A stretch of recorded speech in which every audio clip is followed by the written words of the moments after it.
હાલો બધા બસ ડોલ માં વૈયા જજો તો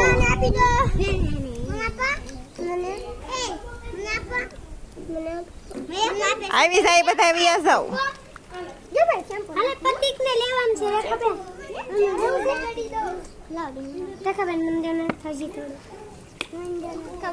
બસ એટલા જ હોય બહુ થોડું હોય બહુ પછી ફીણા ન હોય સેજ ધોવો એટલે ફીણા વળવા મળે